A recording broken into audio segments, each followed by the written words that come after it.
All right, so India win the final ODI against Bangladesh. They go down in the series. That's two consecutive series losses now in one-day cricket.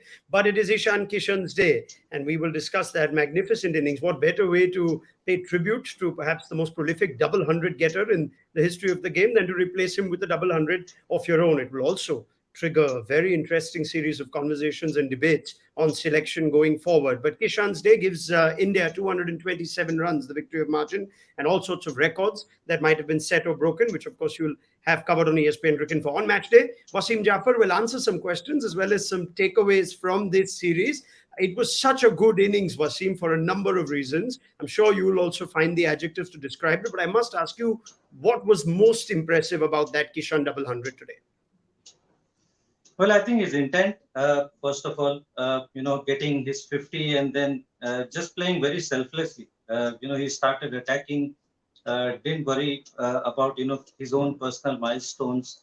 And he just kept on attacking, kept on, putting pressure on the bowlers and looking for that above par score. And I think that was pretty impressive. He was putting his team ahead of his own personal milestones. And that is a very good thing to see. Just after his 50 or 60, he just went after the bowling and kept on going it and kept on hitting it pretty cleanly, to all the bowlers, which was very, very impressive to see.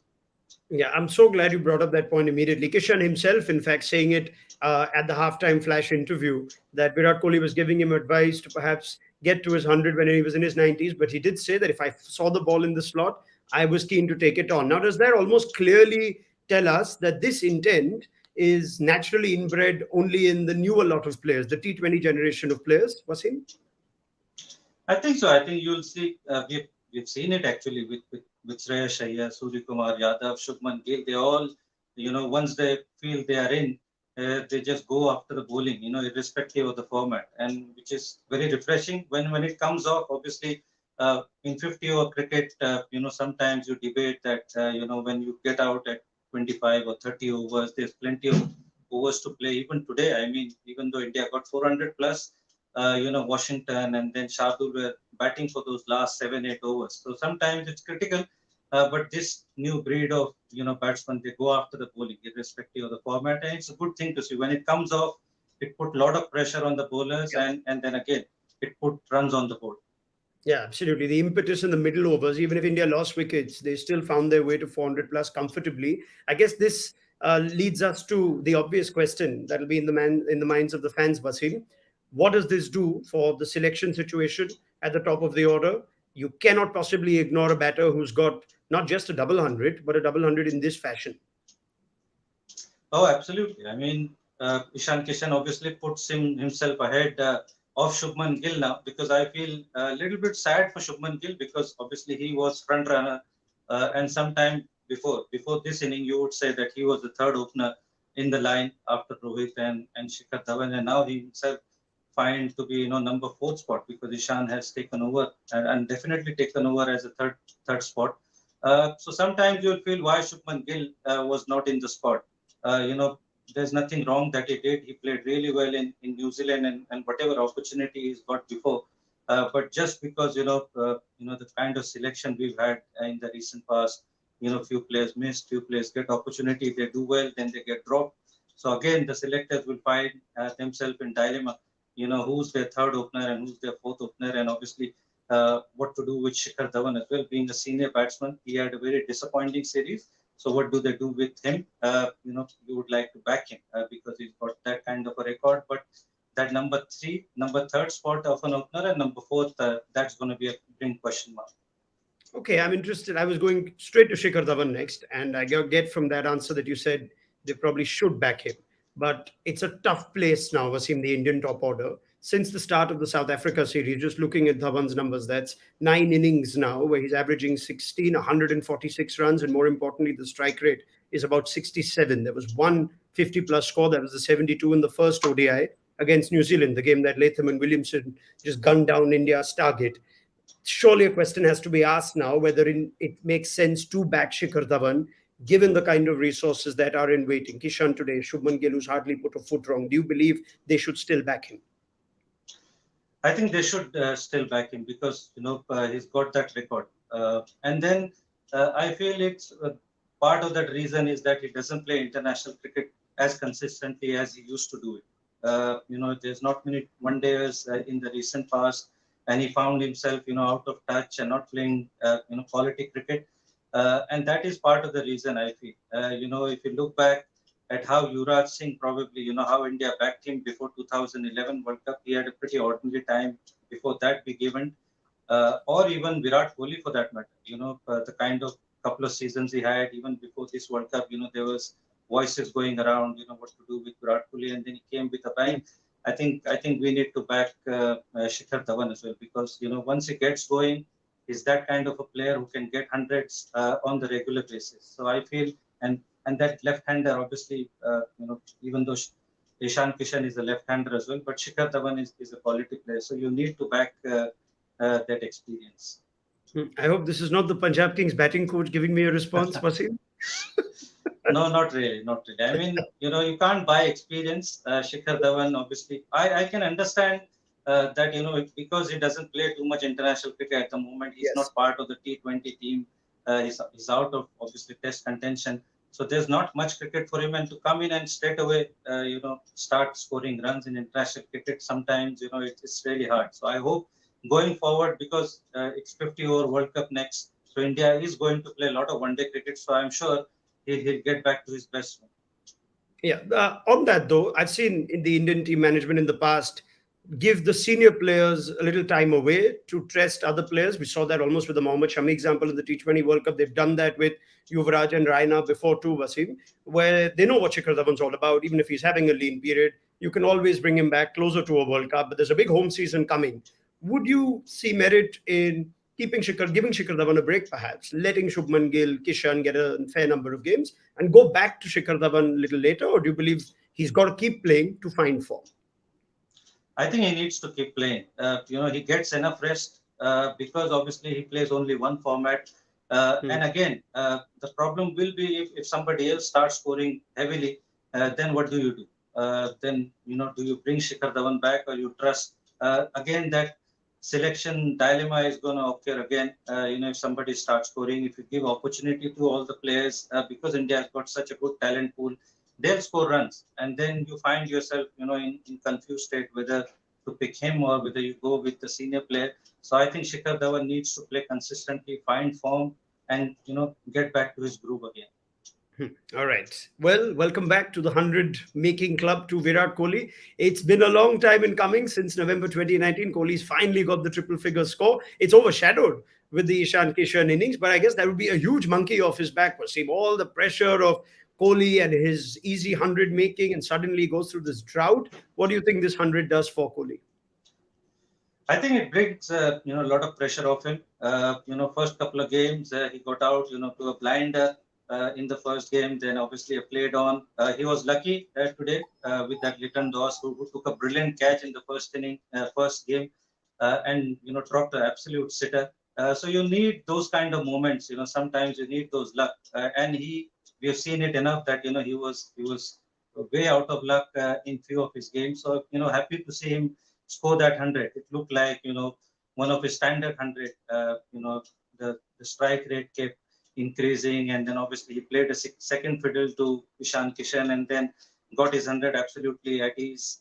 And get off that number. We never expected that 100 in Asia Cup, probably in T20 cricket, but one day cricket is where Virat Kohli is at his best. So once he gets into that 100 making habit, that's a good thing for Indian cricket. Can't help but think with Kohli getting runs, and there was never much doubt on Kohli in this format. Rohit Sharma as captain, if there is going to be room at the top of the order, it's going to be for poor old Shikhar. He's got to find some runs quickly. But let's do some more takeaways from this series. Let's talk about the bowling for just a bit, Wasim, and perhaps more on a positive front. I think India's batting let them down more than their bowling in this series. And Umran Malik continues to make impressions, you think? What is your takeaway from him? He seems to be learning on the job. He's clearly rattled Shakib Al Hasan more than once in this series with his pace. Do you see him on the rise and improving? I think so. I think, like I said before, this format suits him. And I'm happy to see him bowl, with a lot of freedom, because in this format, he can bowl 10 overs, hit that length, consistently.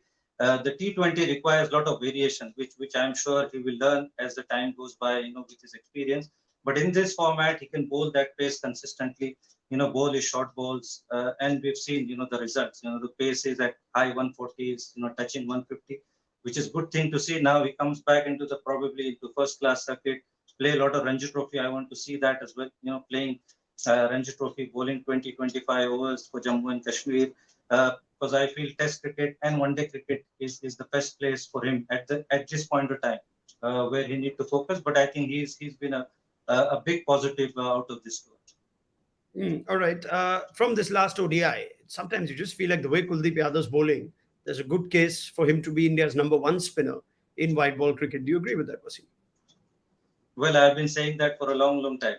I said that in T20 World Cup as well, that he needed to be there because he brings mystery. There's no, when you play white ball cricket, there's not a lot of batsmen who can pick the ball going both edges, and he does that. There's a lot of mystery to his bowling, and he's improved.